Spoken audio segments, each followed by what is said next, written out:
When we picture justice, we think of a woman holding a set of scales and a sword while wearing a blindfold. And we've been taught that this blindfold represents impartiality, that the law doesn't allow the wealth, gender, race, education, or politics of the parties to influence its decision. And we've also been taught that this is a more modern and enlightened version of justice than the old form of her without the blindfold. But what they aren't telling us is that when we accept this new form of justice, we also disregard all the higher ideals that justice, as a woman, once represented. And they also don't tell us how the simple act of adding a blindfold dramatically changes our concept of what justice is. So watch this video and learn why taking the blindfold off of justice will return her to her true feminine form and give us the form of justice we all aspire to. Justice is one of the four cardinal virtues recognized centuries ago by Plato. Each of these virtues is represented by a woman because women bring balance to the nature of men, and it's the influence of women that create complete and whole individuals and societies that work to support the greater and common good. Prudence is wisdom. It's the perfection of the intellect that allows you to see beyond your self-interest so you do the right thing at the right time. Fortitude is courage, and not just physical courage, but moral courage. It's the willingness to do what's right, no matter the cost, and having the strength to see it through to the end. Temperance is the practice of self-control and living through the motto, nothing in excess. It allows us to achieve balance. Justice is fairness and moral righteousness. It ensures each person is recognized and treated equally. It demands that we reward goodness and punish wrongdoing. Out of all these virtues, justice is the most extensive because for her to exist, she must incorporate prudence, fortitude, and temperance. The image of justice without a blindfold portrays each of the other virtues. Her scales represent temperance and ensuring there is balance and fairness in how each side is given their due voice. Courage is represented by her unsheathed and upheld double-edged sword. She is ready to both dispense justice and defend justice. Without a blindfold, she is free to act on her feminine wisdom. She sees everything that is going on around her, and she listens to her feminine instinct that tells her when things aren't quite right. She's free to move around so she can dig deeper and root out any source of wrongdoing. She can confront injustice wherever it exists.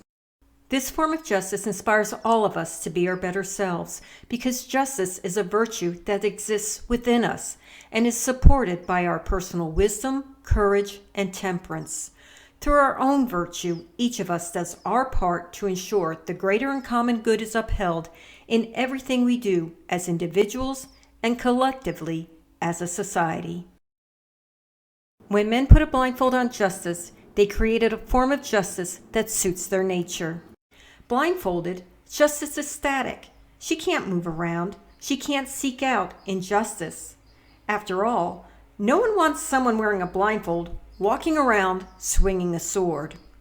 Therefore, she must wait for cases to be brought to her, and she can't see all the unjust actions that prevent worthy cases from being brought forward, and she certainly can't do anything to change it.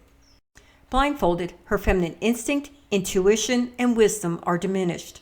Her wisdom becomes purely empirical.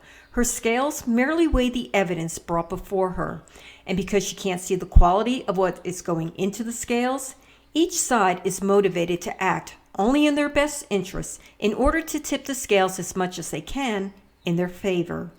This invites in evil and wrongdoing. Her effectiveness now depends on objectivity, intelligence, and knowledge. She must know the history of previous decisions and use them as her guide to making the right decisions for the current situation. And her sword no longer defends and dispenses justice. That messy business is delegated to her deputies. Instead, her sword becomes a symbol of her power and authority, and it sets her apart from the rest of society and elevates her status. This new form of justice is removed, mathematical, impersonal, and judgmental. It's cold. It empowers the nature of men without incorporating the complementary nature of women to create wholeness.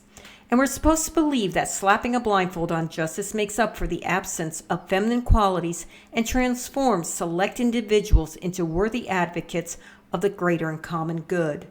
But there's no amount of male action that can ever replace feminine qualities, and the injustice that exists within our societies are a continuous reminder of the inadequacy of male qualities acting alone.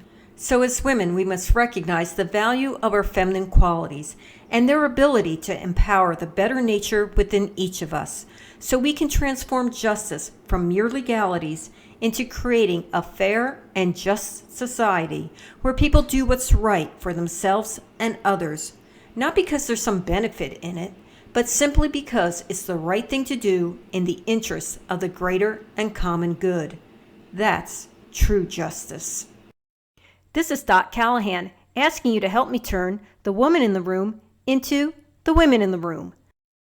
Sign up for my newsletter, subscribe to my YouTube channel, or find The Woman in the Room on Facebook.